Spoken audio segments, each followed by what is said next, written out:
درباره همین کمی معلومات میگفتید که روزه برای امتان پیشینه هم بود و برای امتان محمد صلی الله علیه و سلم.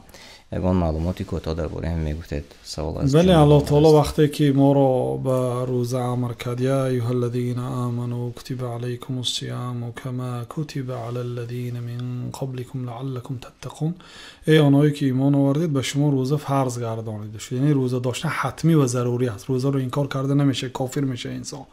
حتمی یعنی باید انسان دارد، مادامی که مسلمان است، عقل دارد، بالغ است، باید دارد. حتی صحابه ها کودکان خود را مجبور میکردن روزه دارد، حتی در روزهای عاشورا، نه فقط رمضان، روزهای نافله مانند روزه عاشورا، روزه مثلا نهم ذوالحجه رو صحابه ها فرزندانشان رو مجبورن روزه میداشتند، وعده میدادند، وعده بازی میدادند، وعده طعام میدادند تا اینکه به همین کارهای خیر عادت کند. اما درباره خصوصیتی برای امتان پیشین بودن امتان پیشینه هم روزه می داشتن. بله. فرض بود برای آنها، برای شما هم فرض گردانیده شد. گفت مثلا داوود علیه السلام روزه می داشتن، پیامبر صلی الله علیه و آله از روزه های نیکی آن یادرس کردن، گفتن که یک روز روزه دار، یک روز روزه خور، این روزه داوود علیه السلام است. گفتن مثلا یعنی مردمی پیشینه، امتهای پیشینه روزه می داشتن، لیکن رمضان نبود برای آنها.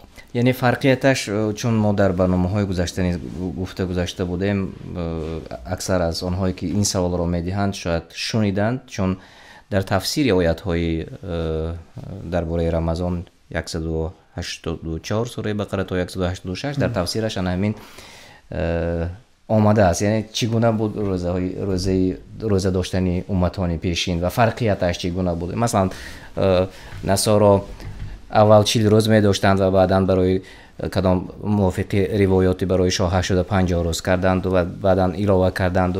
یعنی فرقیتش در بسیاری چیزها هست که در تفسیری آن آیات هایی که روزه اونها بعضی روزه های بود در پیشین امت ها که روزه ما خودداری، روزه اصلا ترجمهش خودداری است. صوم خودداری از طعام و از شراب و از همخوابگی، از دمیدن صبح تا غروب آفتاب. این تعریفی روزه. لیکن روزه های بود که خودداری از سخن بود. اینی نذرت للرحمن صوما فلن اکلم اليوم انسیا، در سوره مریم. من امروز نظر کردم که روزه دارم، امروز یگان انسان را گپ نمیزنم. از گپ زدن روزه می داشتن. برای چی؟ انسان وقتی که گپ میزنه گپی خطا میگوید، گناهگار میشود. بنابراین اگر خاموش نشیندم ثواب میگیرد. این در پیشین دین ها مشروع بود. در دین ما خاموشی مطلق عبادت نیست. خیلی که بعضی مردمی صوفی ها سکوت را مثلا 2 ساعت سکوت میکنن و ماشاءالله فلان چی 3 ساعت سکوت کرد، 4 ساعت سکوت کرد. در یک مجلس میشینه، یک آدم علمدار و بزرگوار گفته حرمت و احترام میکنه، برای چی؟ میگن که 4 ساعت سکوت کرد.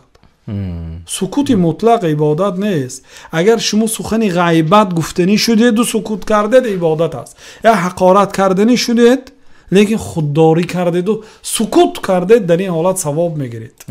لیکن گفتن سخن خیر بهتر از سکوت کردن و سکوت کردن بهتر از سخن بد گفتن است. خیلی خوب.